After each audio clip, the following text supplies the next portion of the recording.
Assalamualaikum warahmatullahi wabarakatuh. Hai, apa kabar semuanya? Di kesempatan kali ini jumpa lagi dengan aku Maita Janiarti di podcast Solasi, Solusi dan Inspirasi. Nah, di kesempatan kali ini inspirasi kita jauh banget datangnya dari Yogyakarta. Ya, beliau adalah Ustadz Ananto Isworo SAG. Assalamualaikum Ustadz. Waalaikumsalam warahmatullahi wabarakatuh. Alhamdulillah, Sehat kan? alhamdulillah sehat. Ustadz juga sehat ya? Insyaallah. Jauh-jauh datang dari Jogja. Inspirasi kita jauh sekali nih. Tapi ini jauh-jauh dari sana bawa ngomongnya ini adalah topik tentang sampah. Ya. Apa yang menarik dari sampah? Nah, kita kulik ini Ya. dengan Ustadz Ananto ini bagaimana? Kenapa bisa sampah itu bisa menjadi topik yang kayaknya lagi trending ya? Ustadz Ananto itu kenapa bisa terpikir untuk fokus di sampah? Iya, jadi makasih Mbak Mai. Jadi sampah ini kan barang yang tidak dilihat sebagai harta ya. Iya. Selama ini kan dipandang sebelah mata. Barang bagus kalau sudah dipakai berarti sudah bekas dan sebagainya. Padahal kan ini sisa limbah yang masih menyisakan energi, bahkan ada nilai sirkular ekonomi. Ini yang tidak diketahui orang. Saya rasa kalau orang semuanya tahu dan paham, kalau ternyata sampah bisa jadi emas, mungkin kayaknya orang ngurusi sampah semua ini. Berpikirnya beda lagi. Iya. Lah disinilah kemudian saya tertarik untuk bagaimana mengangkat isu sampah yang karena ini menjadi persoalan hampir di semua wilayah di Indonesia, bahkan di kota kami sendiri di Jogja itu kan darurat sampah berkali-kali. Maka ini menjadi menarik untuk diangkat bagaimana sampah bisa ditangani bersama, tapi juga bisa menjadi ladang sedekah.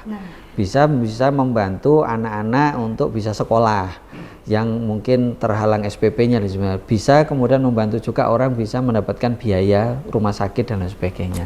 Ternyata sampah bisa menjadi sedekah, mengubah sampah menjadi barokah. Nah, ini yang kadang memang perlu orang yang mau terjun kemudian mau menangani, karena basically saya kan sebetulnya orang agama ya, sarjana agama, ilmunya keagamaan, tapi kok sampai terjun ke sampah. Sampah gitu ya, kenapa gitu ya? Ya karena hampir di setiap hari waktu perjalanan kita, mata kita selalu menemukan sampah. Ya, pasti kita menghasilkan sampah juga ya, habis makan ya ada sampah. Ada sampah dan setiap orang yang lahir pun menghasilkan sampah. Jadi ini yang menjadi persoalan yang harus diangkat menjadi isu supaya ini tidak menjadi musibah bencana. Nah disitulah kemudian saya fokus di gerakan Sodaqoh Sampah. Itu dimulai sejak tahun 2013. 2013 lumayan lama. Ya, ketika satu Ramadan kan biasanya banyak, kalau buka puasa ini kan banyak sekali nih. Orang takjil gitu kan, tapi kan habis selesai buang saja. Ya, itulah saya melihat itu potensi. Jadi potensi ekonomi artinya uang, tapi juga potensi amal. Ya, maka dikumpulkan, ternyata benar. Begitu dikumpulkan, laku 500.000, bisa membayari SPP anak 8 orang. Nah, berarti kan ini ada nilai plus. Nah, berarti ada potensi besar di dalam sampah yang kita miliki, yang di sini perlu perubahan mindset. Kenapa orang tidak mengurusi? Karena mindsetnya sampah ini kan barang nggak berguna, barang nggak kepake, barang kotor, males mikirnya. Padahal barang-barang ini kalau sekali pakai bisa ditaruh, disimpan di tempat yang bagus dan sebagainya pun nggak masalah, karena posisi bersih. Tapi kalau sudah kadung tercampur ya, terlanjur sampah ini dibuang ke tong sampah bercampur dengan organik, disitulah baru muncul bahwa ini tidak akan menjadi barang yang berguna, tidak bernilai uang, bahkan justru menjadi masalah. Jadi perlu mengubah mindset. Mindset tadi harus diubah. Harus diubah. Jadi ketika sudah ada ide seperti itu, apakah memang mungkin belajar lagi mungkin Ustadz atau bagaimana? Iya, karena saya basicnya fakultas agama, jurusannya komunikasi penyiaran Islam, harusnya saya di komunikasi ya. Iya, betul. Tapi komunikasi di sini akhirnya adalah saya bersyukur mendapat bekal ilmu komunikasi untuk menyampaikan bagaimana menyampaikan bab sampah yang orang mendengar saja males, melihat pun tidak mau gitu. Tapi bagaimana ilmu saya aplikasikan, mengkomunikasikan sesuatu yang buruk menjadi baik, mengkomunikasikan sesuatu yang tadinya membuat orang muntah menjadi ingin menelan, ibaratnya gitu kan. Lah disinilah Kemudian kita mencoba terus mempelajari. Saya pun juga otodidak, nggak punya ilmu apapun tentang sampah, otodidak. Jadi bagaimana memilah, mengetahui jenis sampah itu ada berapa banyak, mana yang laku, mana yang tidak. Kita cari ilmunya sana sini, tanya. Bahkan ya itulah, berguru itu kan tidak selalu di dunia kampus ya. Makanya saya sering menyebut saya ini mahasiswa Universitas Alam Semesta. Guru saya ada pengepul sampah, ada tukang rosok, ya kan, ada orang simbah-simbah, itulah guru saya. Artinya saya belajar kepada siapapun, cara memilah saya tanya ke pengepul, bagaimana ini yang laku enggak, ini harganya. Kemudian bagaimana memberi semangat kepada saya untuk terus mengerjakan program Sodako Sampah ini. Saya justru malah selalu mendapat motivasi dari nenek-nenek yang mereka tidak pernah punya uang, tapi rutin mengumpulkan sampah-sampah yang hanya kecil-kecil mereka kumpulkan dan jadi ladang sedekah. Lah kalau kemudian ini saya tinggal, berarti saya berkhianat kan gitu. Maka disinilah saya belajar. Maka saya sering menyebut tadi, saya ini mahasiswa S3, Sekolah Sodako Sampah di Universitas Alam Semesta, fakultasnya kehidupan, jurusannya Shirathul Mustaqim. Luar biasa, inspirasinya benar-benar kena ya. Karena memang selama ini mindset kita adalah sampah, ya udah sampah, itu masalah males mikirinnya seperti itu, Ustaz. Apakah sampah ini benar-benar cara pengelolaannya tuh apakah sesulit itu yang dipikirkan oleh orang? Ya, sebetulnya sederhana.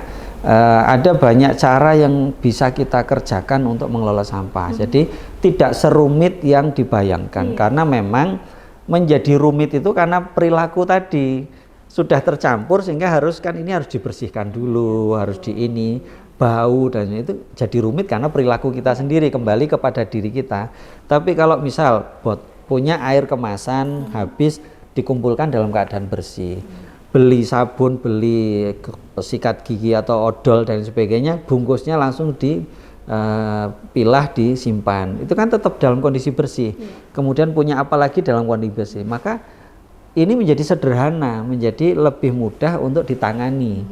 Tapi kenapa menjadi sulit? Karena sampah di Indonesia ini semuanya bercampur. Orang Indonesia sudah diberi tong sampah warna merah, kuning, hijau di langit yang biru. Warna-warni, tetap saja yang yang hijau harusnya daun sampah organik, isinya popok, isinya botol plastik, yang kertas sebaliknya isinya ini. Inilah yang menjadi rumit. Maka kita perlu mengedukasi dari sejak awal sampah dikelola, dipilah dari rumah, sehingga tetap bersih, tidak terlihat kotor, tidak menjijikkan, tidak bau.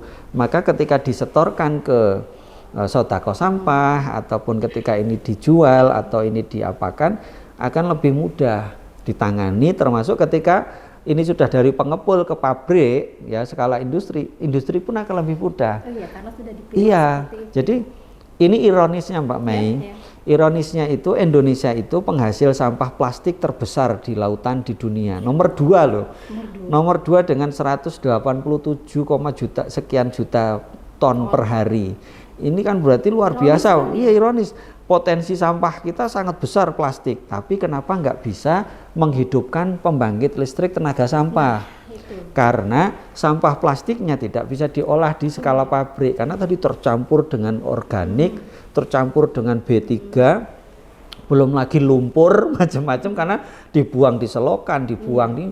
Nah, ini kan ironis, padahal ini potensi besar. Kalau di Swedia, di Jerman, negara terbersih di dunia, sampah-sampah mereka terpilah dari awal, dari rumah, masuk ke pabrik, bersih, sehingga apa akhirnya?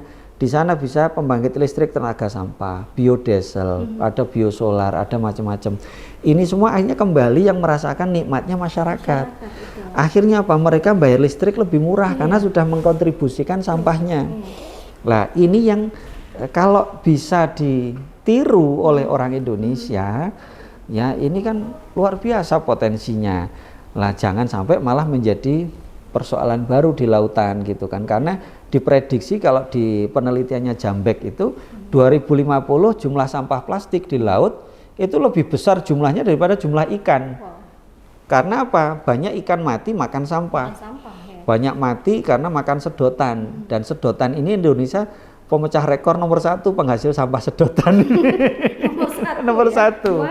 Nah, jadi perlu perubahan mindset untuk memahami bahwa sesungguhnya kalau produk limbah ya bekas pakai kita tadi dikelola sejak awal, insya Allah lebih mudah. Tapi ini yang lebih susah bukan mengelola sampahnya, yang lebih susah adalah mengubah mindsetnya masyarakat, perilaku gitu. Kalau untuk di Indonesia sendiri, apakah memang sudah ada untuk pengelola ini apa seperti pemilahan yang plastik dan sebagainya itu untuk dikelola menjadi bahan bakar dan sebagainya itu sudah ada. Jadi beberapa di tempat-tempat tertentu, termasuk banyaklah sekarang orang menginovasi menginovasi plastik itu satu dijadikan BBM.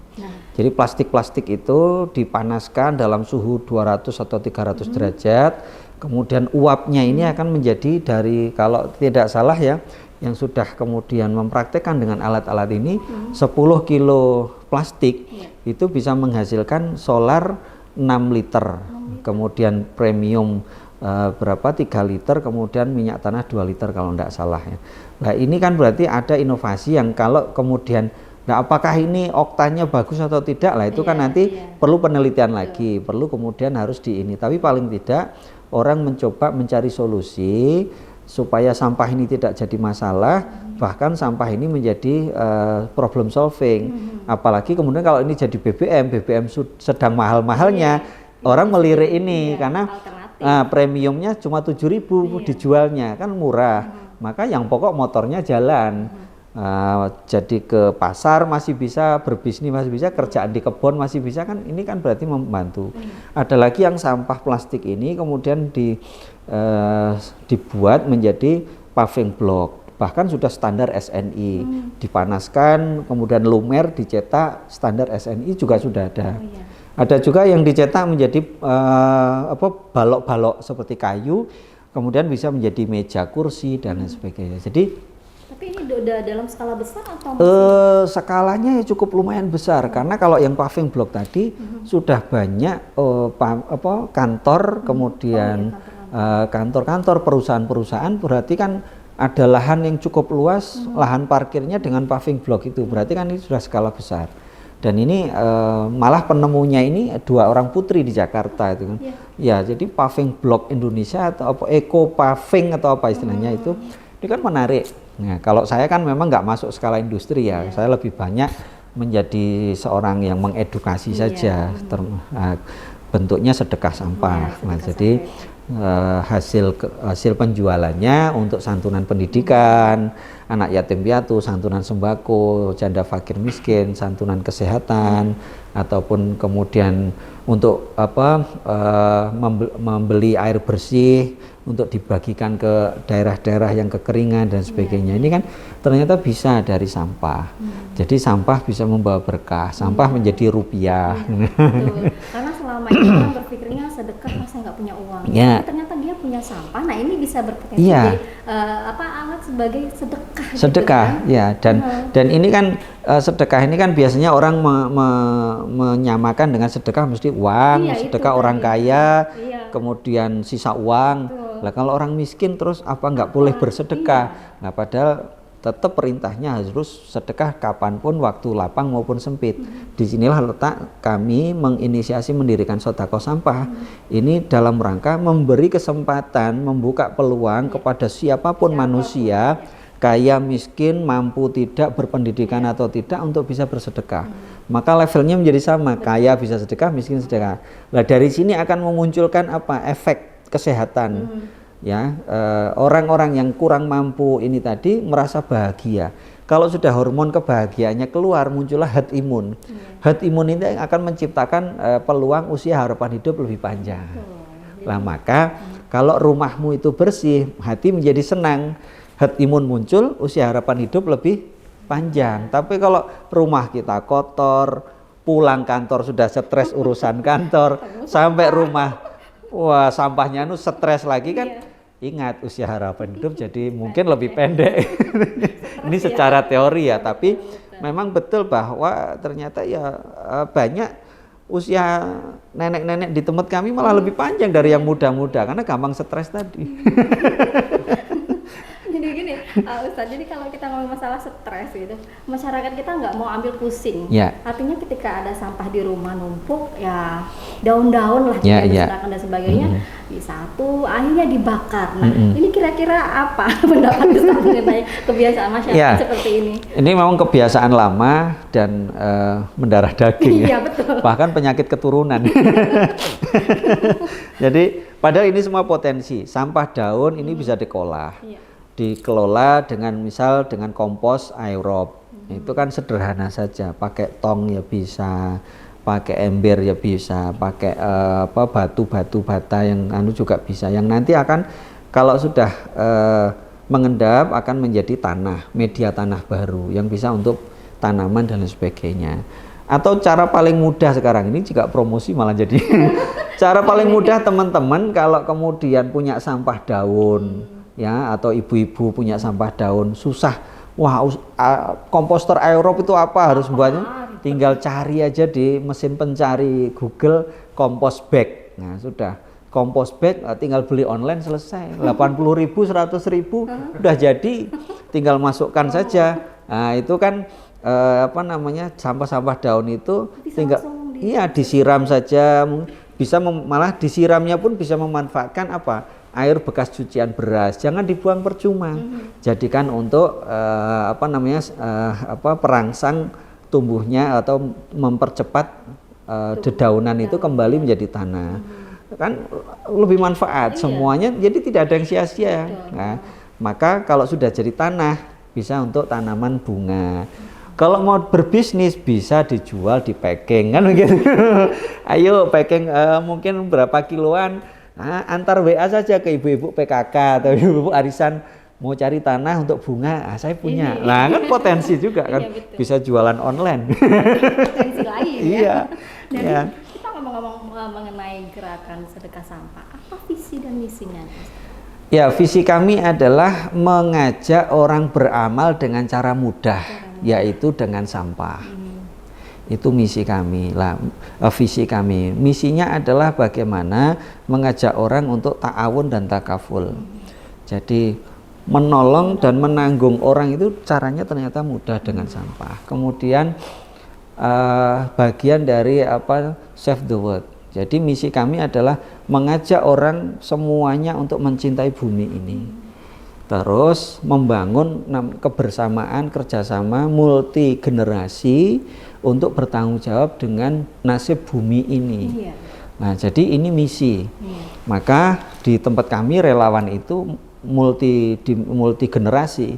Relawan kami itu paling kecil anak usia SD ada. Dari SD ya, bahkan anak saya itu anak pertama putri itu kelas 5 SD sudah bergabung jadi relawan. Tukang milah sampah, ngangkut karung, nyeret karung, itu biasa. Anak nomor 2 yang sekarang SMA itu dulu kelas 3 SD, sudah jadi relawan. Kelas 5 SD bahkan sudah membantu saya keliling ngambili sampah-sampah itu dengan motor roda 3, tapi ya hanya lokal kecil ya, karena baru kelas 5 SD, pelan-pelan. Ketika saya sakit, ayah biar saya ngambil. Nah ini kan bagian dari mengajarkan nilai-nilai untuk mencintai lingkungan. Jadi misinya adalah ada pendidikan karakter juga di sini. Ini bagian dari misi kami. Bagaimana menjadikan pendidikan karakter, mengajarkan nilai-nilai lingkungan pada anak-anak. Kenapa? Karena bumi ini bukan milik kami saja.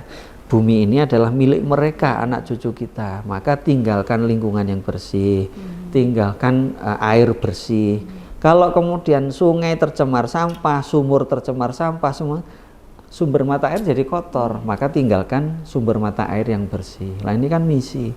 Berapa banyak selokan-selokan di depan rumah kita saja sampai kotor karena ya tadi tersumbat sampah. Nah ini maka yuk kita bersama-sama. Nah ini bagian dari misi yang kami bangun supaya kalaupun saya meninggalkan ini, mereka mungkin masih bergerak. Nah maka bersama-sama kita menyampaikan misi ini ke seluruh pelosok negeri melalui, tidak bisa hadir sendiri ya pakai WA. Kan pengajian sekarang mudah, itu edukasi juga mudah ya kan. tinggal pakai link YouTube ataupun kita ceramah disebarkan. Nah, ini semua tidak membatasi, apalagi ketika COVID ya 2 tahun lebih itu kami terus bergerak mengedukasi melalui Zoom, melalui channel YouTube, melalui Instagram, Facebook, live Facebook dan sebagainya, karena mengajarkan kehidupan yang harmoni ini menjadi kewajiban kita tanpa terbatasi oleh sisi kemarin pandemi yang seperti itu. Wajib lah. Maka seperti hanya podcast ini, saya juga punya podcast mengajarkan kayak gini ya. Kita sampaikan pesan-pesan kebaikan itu melalui inspirasi-inspirasi. Bahkan sudah dibuat film juga oleh MKFM itu. Zona ya, kalau ini kan apa tadi? Solasi gitu kan, solusi dan inspirasi. Kalau di MKFM itu kan zona inspirasi, zonasi.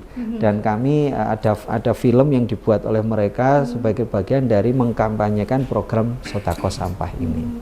Apakah selama ini ketika ini berjalan gerakan sedekah sampah ini ada hambatan? Hambatannya adalah satu tadi, paling susah adalah mengubah mindset. Berarti lagi-lagi ke mindset ya? Jadi lebih mudah memilah sampah daripada mengubah mindset. Sebetulnya itu hambatan utamanya. Dan lebih mudah mengajarkan kepada orang yang awam daripada yang, mohon maaf, berpendidikan, berkelas ekonomi yang tinggi. Karena rata-rata tadi merasa sudah membayar orang, tukang sampah ada dan sebagainya. Dan ternyata tidak mudah justru mengajarkan kepada orang-orang yang berilmu. Ini kadang kala malah karena apa? Karena mereka punya teori sendiri. Gitu. Nah, ini maka mindset ini memang agak mudah. Kedua adalah bagaimana merubah karakter kultur masyarakat yang sudah kadung bertahun-tahun turun-temurun menjadi penyakit turunan tadi, bahwa membuang sampah itu hal yang sudah umum, lumrah. Kemudian kan sudah ada yang mengurusi dan sebagainya. Nah, ketiga adalah bagaimana kemudian mengkampanyekan ini. Ini hambatannya masih sedikit orang yang mau merespon ya ide-ide tentang pengelolaan lingkungan, khususnya dalam menjadikan sampah sebagai sedekah. Tapi tentu hambatan ini justru malah menjadi pemicu kita untuk lebih semangat bahwa kebaikan harus terus disampaikan. Iya. Jadi memang Ustaz sudah datang ke Bangka Belitung, ini bukan main ya, inspirasinya jauh datang dari sana. Ini sunya sudah beberapa hari ini ya? Iya, sejak hari Kamis. Dari hari Kamis ya, sampai hari ini, Senin ya. Sampai hari ini memberikan inspirasi yang luar biasa tentang sampah. Ya. Artinya Ustaz sudah kemana-mana membawa program begitu ya, program gerakan sedekah sampah ini. Mungkin dari anak-anak, dari remaja dan sampai nenek-nenek seperti itu sudah tersentuh lah mengenai gerakan ini. Jadi kira-kira apa lagi yang ingin dilakukan oleh gerakan sedekah sampah ini? Ya, kami ingin mengajak orang lebih banyak lagi untuk melaksanakan ini. Kalau kami yang dirikan itu kan berbasis masjid dulu. Iya, dulu awalnya kan gerakan Sodako Sampah berbasis Eko Masjid. Tapi alhamdulillah seiring waktu kita mencoba melebarkan sayap. Kalau saya ini kan sering dipanggil Ustadz Sampah gitu ya. Karena seringnya pulang pengajian bawa sampah karena iklannya itu. Maka kita ingin melebarkan itu, maka ketika saya diundang di Kementerian Lingkungan Hidup, kami sampaikan kepada Bu Menteri dan lain sebagainya, jangan hanya udah Ustadz Sampah, kita punya misi yang sama untuk bumi ini, maka seluruh tokoh agama harus juga bertanggung jawab dengan jamaahnya, umatnya dan sampahnya. Maka ada Ustadz Sampah, sekarang ada Romo Sampah juga, ada Pendeta Sampah, Biksu Sampah. Setelah itu ini sudah berjalan, maka gerakan sedekah sampah ini menjadi gerakan sedekah sampah Indonesia berbasis masjid. Dan sekarang sudah ada juga di aplikasi menjadi gerakan kolektor sampah di umat Katolik. Ada juga gerakan donasi sampah di umat Protestan. Ada juga gerakan pinia sampah di umat Hindu. Artinya menjadi semakin menyebar, melebar. Dan tidak berhenti di situ, saya malah justru melebarkan lagi ke sekolah-sekolah. Maka ada gerakan sedekah sampah berbasis sekolah. Sehingga banyak anak-anak yang dulunya hampir putus sekolah sekarang aman. SPP-nya dibayar oleh teman-temannya sendiri. Urunannya bukan pakai uang, tapi pakai sampah. Jumat berkah bawa sampah, uangnya menutupi SPP teman-temannya yang tidak bisa bayar SPP tadi. Itu pun tidak membuatkan saya berhenti, maka kita kembangkan lagi berbasis kampus. Seperti hanya hari ini di Universitas Muhammadiyah Bangka Belitung. Dan ini kan Ananto Roadshow to Bangka pertama ini. Jadi roadshow pertama ini kan. Jadi dan ini disponsori Unmuh Bangka Belitung ini kan. Maka kita melonceng itu kemudian supaya berbasis kampus. Asrama mahasiswa juga kita sentuh. Pesantren juga kita sentuh sehingga ada sedekah sampah berbasis eko pesantren, berbasis asrama. Kemudian ada lagi berbasis PAUD dan sebagainya. Kebetulan saya dan istri juga founder PAUD Aisyah. Kita mengajak anak-anak untuk membiasakan diri, habit. Setelah mereka kan biasanya diberi bekal susu ya, susu botol plastik atau kotak dari orang tuanya. Selama ini kan hanya masuk ke tong sampah. Maka kami fasilitasi ada keranjang sedekah sampah plastik, botol plastik dan kertas. Maka sejak anak-anak dia bertanggung jawab. Selesai minum langsung memilah ini botol plastik, ini kertas. Kemana uangnya? Uangnya kemudian kami jadikan untuk membebaskan tanah yang nantinya akan menjadi gedung mereka. Jadi usia PAUD mereka sudah wakaf. Wow, luar biasa ini. Wakaf tanah dari melalui sampah yang mereka kumpulkan. Itu di mana, Ustaz? Di Bantul, Yogyakarta. Nah, jadi kami kan PAUD Aisyahnya berbasis lingkungan ya, berwawasan lingkungan, sehingga kami ingin mereka ini punya habit, kebiasaan bertanggung jawab dengan sampahnya.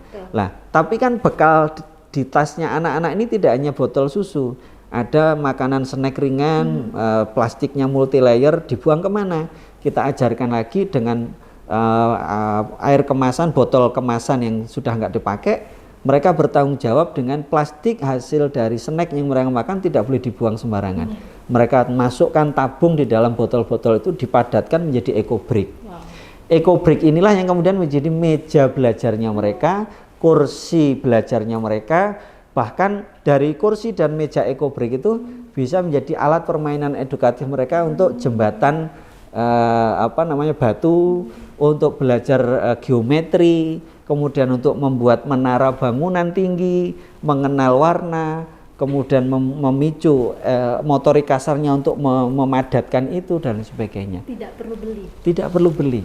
Jadi ada bahkan masuk di kurikulum, di kalender pendidikan kami, 1 tahun minimal mereka mengumpulkan 1 botol saja, karena 1 botol air kemasan itu 600 mili itu bisa memuat sekian banyak plastik.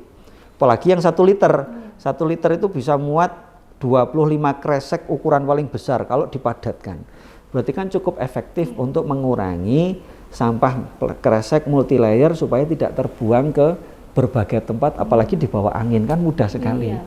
Nah, ini kan hal-hal yang jadi kami ingin terus menyebarluaskan kebaikan ini. Meskipun memang mungkin ada penolakan, ada kekurang fahaman dan sebagainya.